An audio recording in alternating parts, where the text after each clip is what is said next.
55. Using clever words and eloquent speech to show off to others your knowledge of the Dharma, especially if you have not had any awakening, is like colorfully painting a stinking outhouse to make it look like a temple.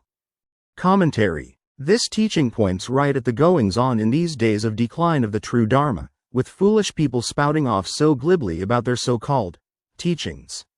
Practicing the Dharma originally meant simply looking deeply into one's true nature. But many people do this to show off something that is not really theirs. What on earth has gotten into their heads? 56. Someone who is devoted to studying the Dharma, especially those who leave home to become monks and nuns, who study things like novels and other material that has no relation to the way, is like someone who would cut mud with a priceless jeweled sword. In the end, the mud is base and useless material, but what is most distressing of all, the sword is only dulled thereby.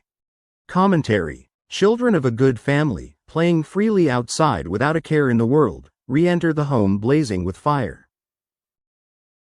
57. Who could ever think that becoming a monk is a trivial thing? Such a decision is not for someone seeking a leisurely, comfortable life.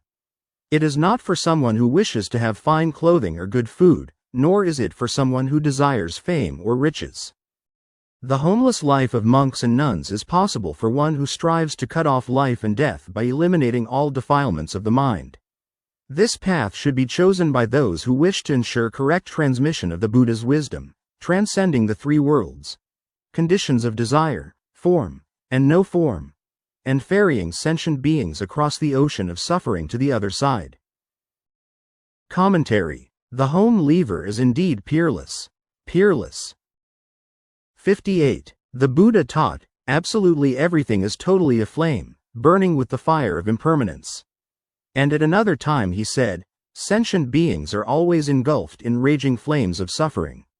He warned us further, passions and delusion are like a vicious enemy who is always looking for an opportunity to kill you. Anyone who studies the Dharma should heed these words. We must practice with the terror and urgency of one who suddenly realizes that his head has caught fire. Commentary. This impermanent body is born, grows old, becomes sick, and eventually dies. The universe and everything in it appears, is stable for some time, disintegrates, and eventually returns to emptiness. Likewise, mental conditions appear, remain for some period of time, change, and then disappear.